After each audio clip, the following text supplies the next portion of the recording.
Now then, welcome back to Material Energy Hypercubed. Available on the third-party mod packs with the Feed the Beast launcher made by Parcel 31U. Yes, here we are again, folks. How do you do?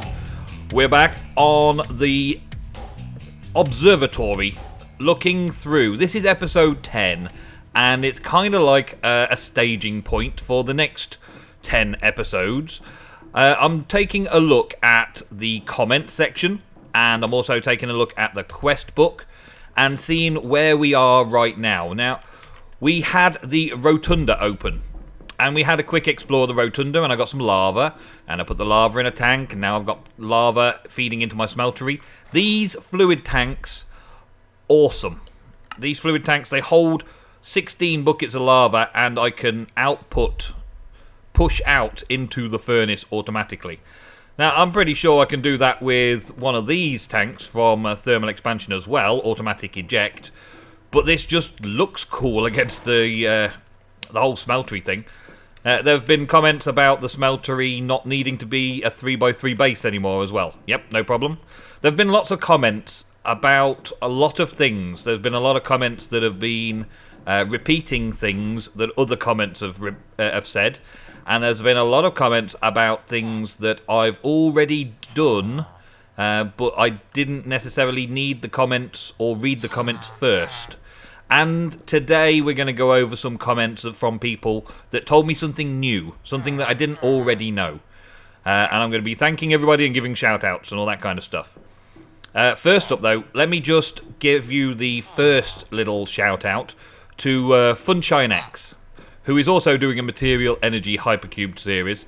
And when I mentioned that I was setting up a whole ore processing section, as you can see here, I'd made quite a lot of effort to get started and hook it all up with the AE system and everything like that, and start processing ores. I had a little bit of these Ender IO things don't quite work the way I thought they did, and how can I figure them out to do auto-processing and stuff like that? So I started doing a bit of research, and Funshine basically told me that the bits I need, the inscriber plates that I need for getting my applied energistics to input and output stuff, so I didn't need to use these item ducts, was a few areas away, and some other comments have also backed that up. So I know that I'm going to get the inscriber plates fairly soon, really, in a few episodes, because we're going to crack on and get through a few more areas in a few episodes. But in the meantime, I was going to use these item ducts from Ender IO because I heard they were pretty cool and pretty OP. And I want to get to know how they work, because no doubt I'll need to use them in other mod packs, even if I don't use them in this, because I'm going to end up doing applied energistics. It'd be nice to figure out how they work and use them here. Also, on the Resurrection server, we have applied energistics 2, but we don't have Ender IO in the Resurrection pack. So I'm probably going to be doing all of the applied energistics inputs and outputs and auto-processing and auto-crafting and stuff on the Resurrection server. So whereas ME3, it was all about the Applied Energistics 2, and I had a very good knowledge of Applied Energistics 2 before I started, this one, Applied Energistics, sorry, not Applied Energistics 2, don't bother putting that comment in, you can delete. So this one, maybe I'll try and use more Ender IO for processing. But Funshine also said that he's got fair way through the ME4, and he hasn't needed to process any ores of any great quantity other than just in a little smeltery like this, just to get by. Because Parcel does make it so that everything is in these chambers. Everything you need is in these chambers. I've also had comments saying that I had an obsidian pick head somewhere. Well, I've got an obsidian hammer now from the latest mining age, obsidian mattock. Nothing obsidian in there. And I don't have an obsidian pick head in there. The only other place that I haven't checked that I think it could be is in here. So let's have a quick scan. See if I've got any obsidian. See if I could have cracked open that skystone any sooner. See, if you look through there now, I've got ender-infused obsidian. And I've got no actual obsidian. No actual obsidian. No obsidian pickheads or anything that I can see. So, potentially, it was something between like, episode 1 and episode 2 where I restarted and quickly went through the first part of the whole map again quickly. Maybe I didn't get, or I didn't choose the obsidian pick. And it was something along the forge as well. Look, there's no obsidian pickhead here. Somebody mentioned that the Tool Forge quest gave us a pickhead that could work on the Skystone. No, it doesn't seem to now. Maybe that was again before. Tools and weapons. There was this obsidian pickaxe head here. Pick one. And I picked the Ignatus. And Ignatus, I hadn't even tried the Ignatus. I've got that in here still. Or at least I did have that in here. Did I upgrade one of my tools? Did I upgrade a pick? I may have upgraded a pick to test it. No, it's just disappeared again. Oh well. But regardless of all that, in the Poor Ores section in Miner's Delight, I found this hammer. And this hammer is mining level cobalt. So I just went back into the inclusion chamber and I got a load of Skystone. Just dug a load of Skystone up. So we should be able to complete the Skystone quest. Look, I got a couple of stacks of Skystone here. And that Skystone quest was up here. And that was just do 10 Skystone. So that was a really old quest that I could potentially have completed if I had picked the right reward on this one over here. That one. Yeah, if I'd picked the right reward, I could have gone straight on into this Skystone quest and got the Skystone. But I picked the wrong reward. That's, I think, the problem that I've been stuck for like 7 or 8 episodes not being able to mine Skystone. Then I just had to craft it, which was smelting and then craft 10 of them. And I also already had picked up some of the smelted variety of Skystone blocks, which the Skystone blocks together like that or something. Oh no, it's not that. It's Skystone blocks on its own. That's it. Skystone block on its own made Skystone bricks, and I think that's a vice versa thing as well. Yeah, small Skystone bricks and then back into Skystone blocks. Yeah. So I completed that one quickly as well. Got a little reward bag with nothing special in it. Really nothing special. So we're fairly up to date with what we hadn't done before. I'd made the Tool Forge and all those kind of things. The Superior Farmer, I still haven't paid much attention to doing the pumpkins and the wheat and all that.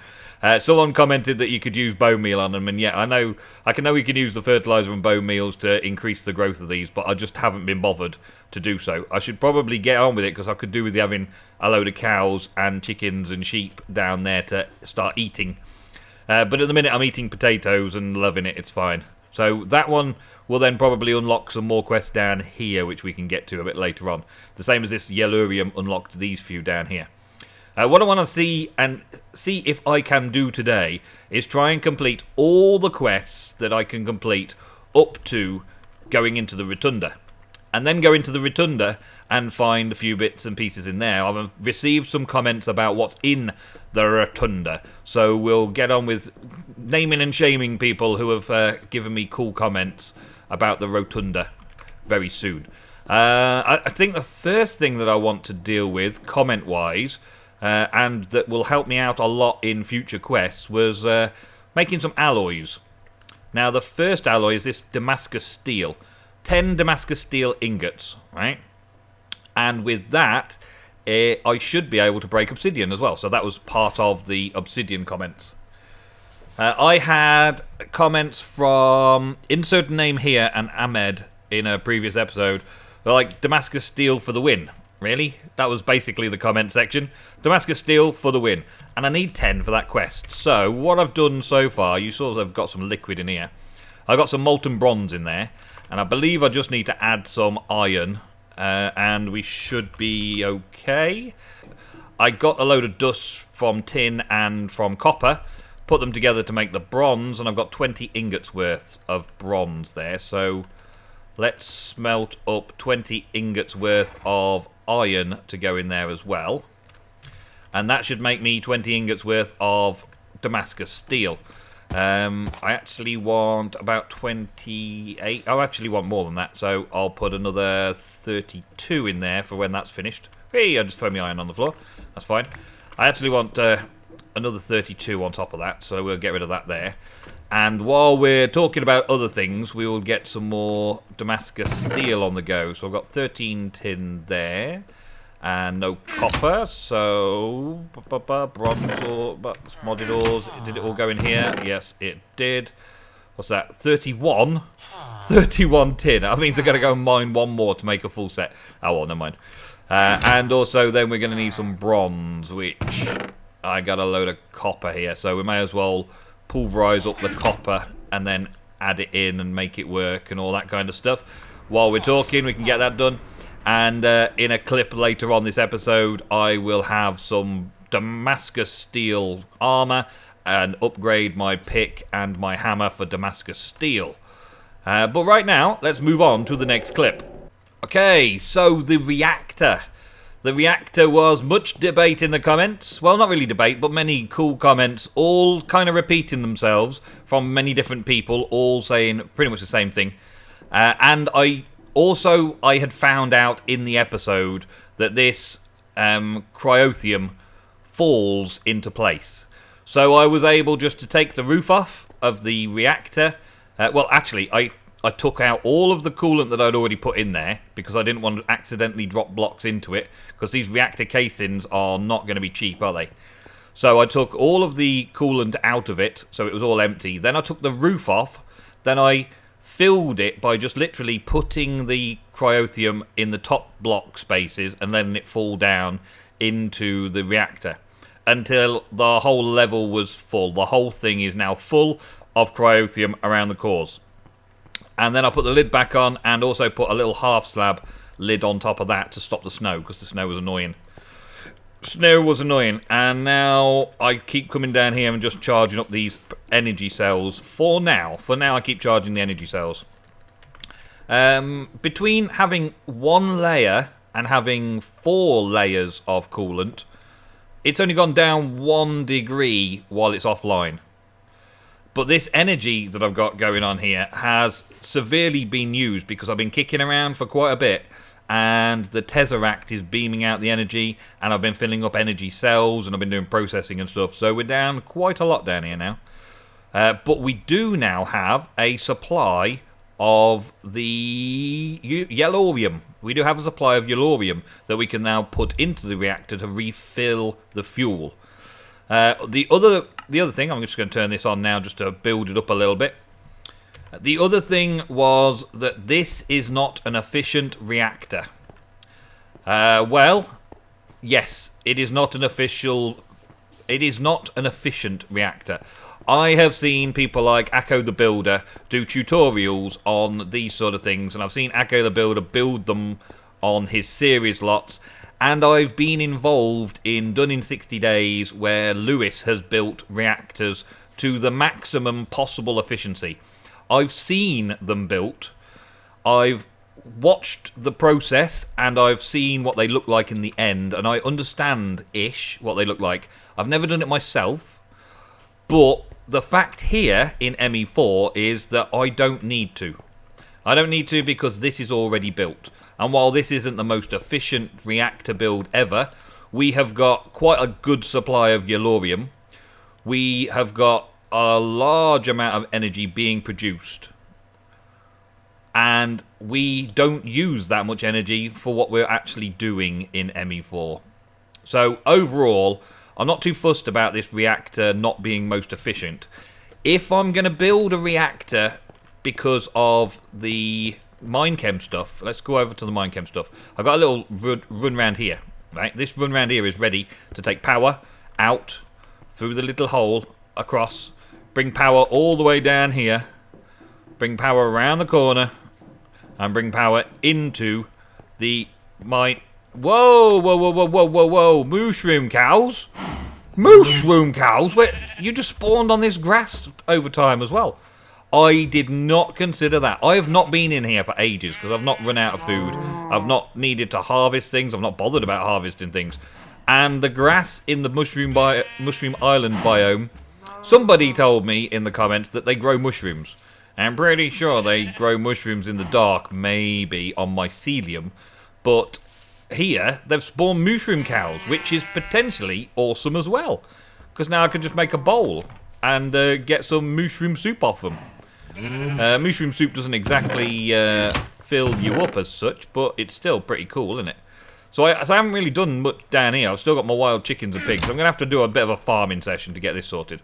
But the point is, the Minechem stuff above me is going to take lots and lots of power now. And because it takes lots and lots of power... Give me soup. There we go. Yes. Mushroom stew. Because they take lots and lots of power to do all the processes I'm going to do, I'm either going to have to build a reactor here, build a big reactor here, or build another big reactor in there and pipe the power around into this room. And I have the feeling that if I've got the resources, I will probably build a big reactor here.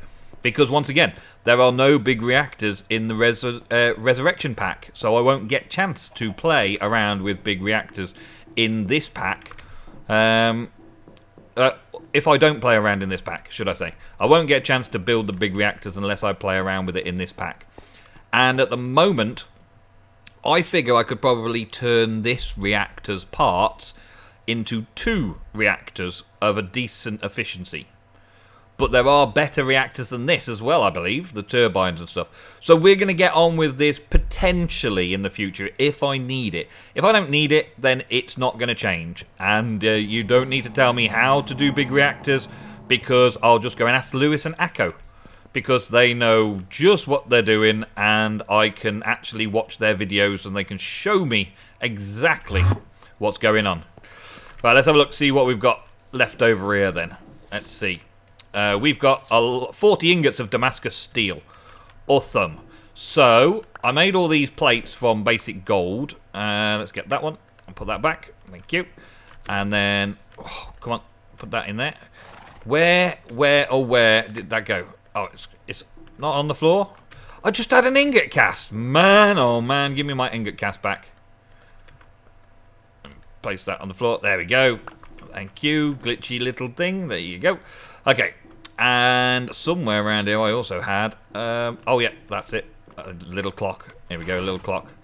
Just to put it on the top here. Or on the side here.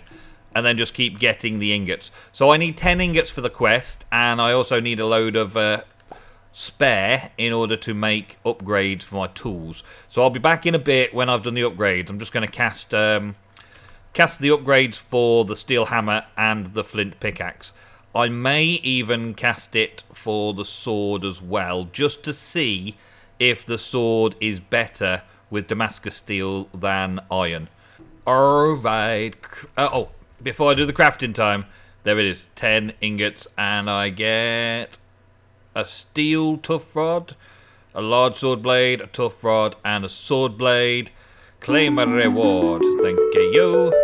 And I can upgrade this with a sword blade, Damascus steel sword blade, please. Tough rod, big sword blade, no. I have to do it on the table now, do I? I thought I could do it in my inventory. That's just another mod pack thing then, is it? Sword blade. Yes. So we go from 14 attack to 14 attack. So the only difference is the durability goes from effectively 433 to effectively 975. Why not? Oh, you know what I should have done? I should have changed the name of it by then as well. Dang it. Never mind. Okay, and as for the other bits, the other bits, I'm just going to pop them in there for smelting down. Awesome. The other thing that I've got available to upgrade here is my flint pick. Now, this is another shout out. The flint pick has clumsy plus on it. And I was sure I'd clocked this, like I'd got it up to legendary godlike awesome levels. And Edog 666, or is it Ed Dog 6666, says that it goes round the clock again from clumsy through to awesome, but as a little plus sign next to the skill level. So we've got a pretty good pick here, and I want to keep it. Mining level goes up to obsidian. The experience goes up a bit. Up a bit for the skill level. That might bring my overall skill level down. I don't know. Durability goes up a lot, and mining speed goes to 28. Mining speed here is nearly 28, and I keep on my modifiers. So, yeah.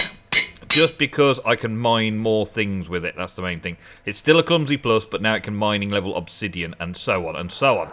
So that's cool. And then I've got enough ingots here to make myself a full suit of armor. And there's enough diamonds around for if it doesn't equal diamond level of protection, then, well, we are not going to be wearing Damascus steel. We'll put it on the side and go and fetch some diamonds quickly. Because there's plenty of diamonds to be able to do everything I want. Okay, so this suit here is old and tired. The Damascus steel suit gives you almost diamond. Almost diamond. It does look fairly cool. I remember playing around with it a lot on the Age of Adventure. Looked good back then as well. Oh, I've already got a Damascus steel chest there. Okay. But I may just load up the mining age, the vanilla mining age, and get some more diamonds. Because a full suit diamond armor is going to be better in it. Let's have a look. Yeah, I've only got 6 in there. And it's because I made myself a shield.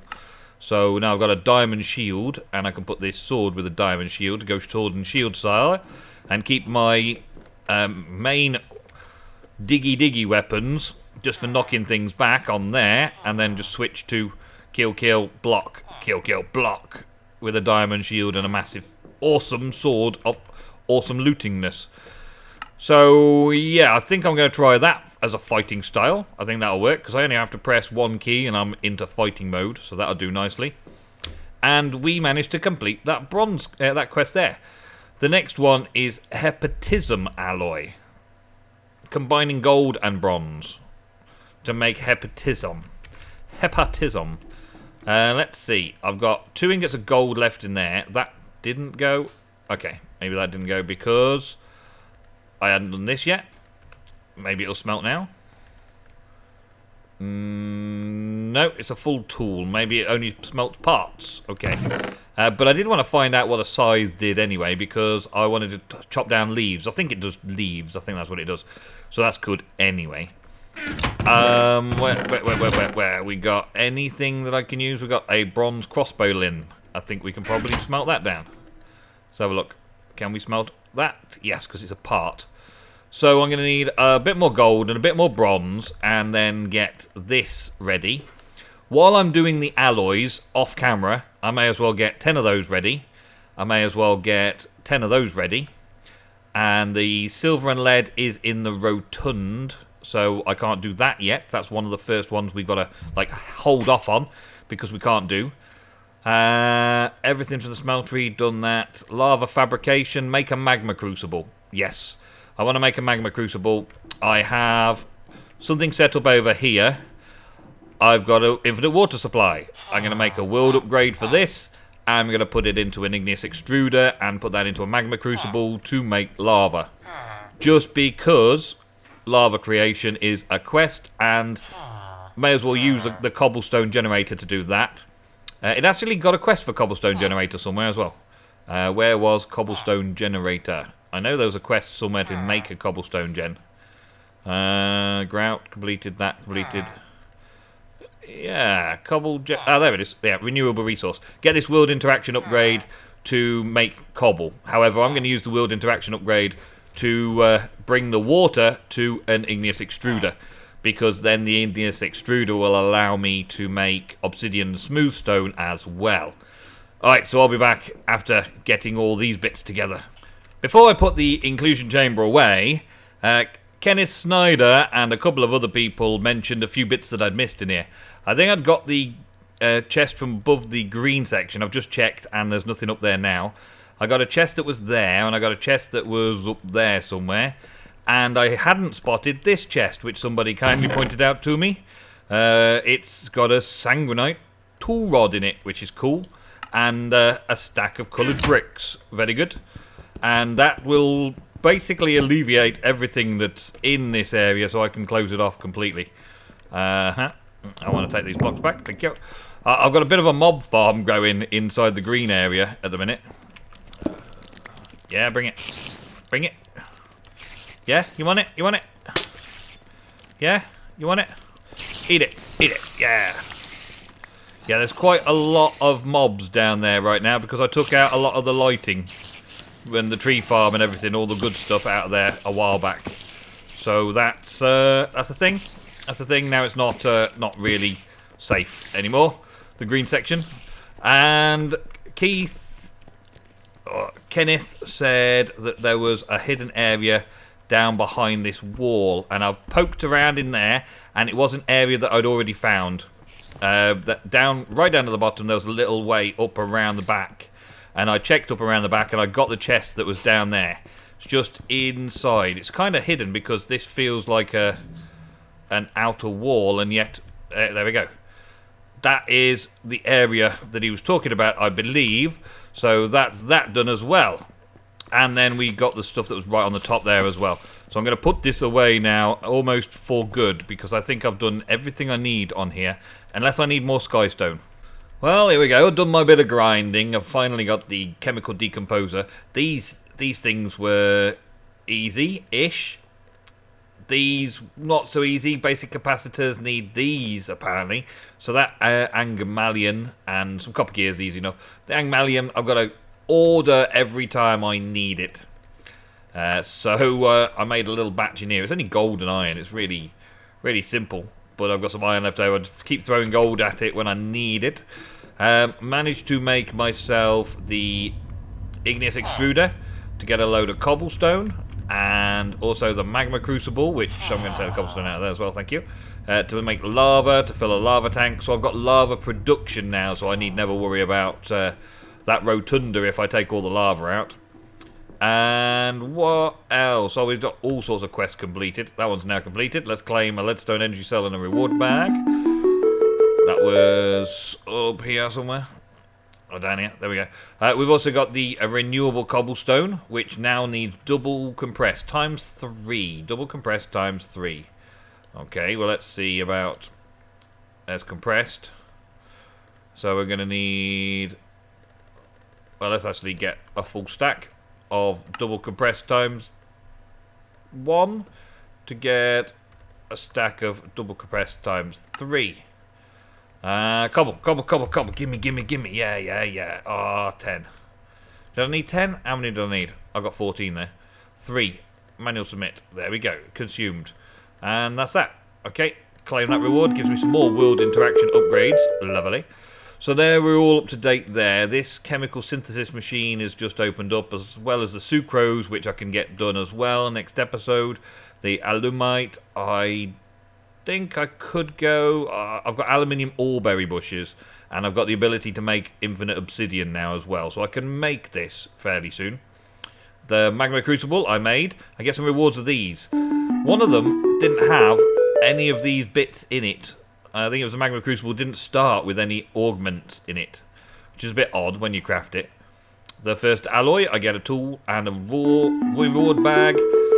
Invar was easy enough to make, and I had loads of ferrous ore from the mining ages. Mining area, should I say. This was fairly easy to make. I actually only ended up with 9 ingots, but I had half an ingot that I put into here. And because I had right-clicked it, or it poured it, I think the 9 that I've actually physically got here, because I broke the other little bit once I realised that the quest had been completed at 10. So, I don't know what happened there exactly. I got like 9.5, and because it had unlocked this quest, rather than making another half with gold and bronze, I just decided to break it, lose the half, and accept the quest. Claim the reward. So we've got all those down here. Then we've got some silver and lead from the rotunda. Can't do that yet. Tar from the rotunda. Bottom of the rotunda, vulcanite. Quartz challenge. We've got some nether quartz. I need some charged Certis quartz, so I need to start checking under the walkways in rotunda. So they're all rotunda ones for definite. The vat to brew liquids. Blah, blah, blah. You do not need to have these handed in. I can make a vat then, I suppose. Okay. We can do that later. And I can do that later. And I can do that later. Chemical decomposer, I got the reward for that. So, then we're down to these ones which unlocked when I did the Yellurium. But we're fast running out of time for this episode. So let's just open a few reward bags and let's just go. That's episode 10. Thank you all very much for watching. One more thing while I'm opening these bags. Oh, actually. Oh, brass hatchet. Oh, yeah, very good. Magmatic dynamos, 20 of. Very nice. If I needed it. Yeah, excellent. A load of wooden bits for mob traps, yeah. Some cookies. Gimme cookie. Cookie. I have a wall of cookies for me. Yes. Still can't make cookies, but I might be able to decompose it now and get something to make cocoa beans out of. But never mind. Yeah, some other shout outs before we go. Loads of people said about the rooftops. There's trophies on the rooftops. I had already found one. There's another one, a blaze one that I saw when I was finding this one. Right up over here. Yeah, so I got the one out of here. I've just got to get down to them. They also said try up on top of the sphere and down in the bottom of the sphere. Use water slides and all that kind of stuff. Well, I'll probably do that very soon as well. Yeah, there was another one right down there that we saw in the previous episode, which I can get to from above the reactor and get up. So I'm going to collect these trophies that are out here and have a little bit of a wander around, because majority of it I feel is just going to be blank. Nothing there, not worth worrying about. So I will find out and let you know in the next episode. And we'll get some trophies. I nearly fell right off into the void. Then that would have been a great way to end the episode. Thank you very much. Okay, well. Thank you for watching. Another episode of Material Energy Hypercubed. I've completed a lot of quests, done a load of things, picked up on a load of information that you left in the comments. Thank you very much for all your comments, support, like, and all that stuff. I will see you in the very next episode of Material Energy Hypercubed, coming soon, when we get on with a bit more adventure. Try and get through the next stage, the Rotunda quests. See you later, guys. Thanks a lot. Bye.